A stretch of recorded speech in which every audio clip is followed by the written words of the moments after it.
রাস্তার দুই পাশে সবুজের সমারোহ, পাখির ডাক আর শান্ত বাতাস, এই সবই আল্লাহর অসীম নিয়ামতের নিদর্শন।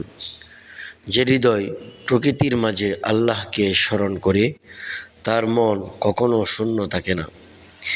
এই পথ শুধু দুনিয়ার রাস্তা নয়, এই পথ হতে পারে জান্নাতের দিকেও, যদি চলার পথে থাকে নামাজ, কুরআন আর আল্লাহর ভয়।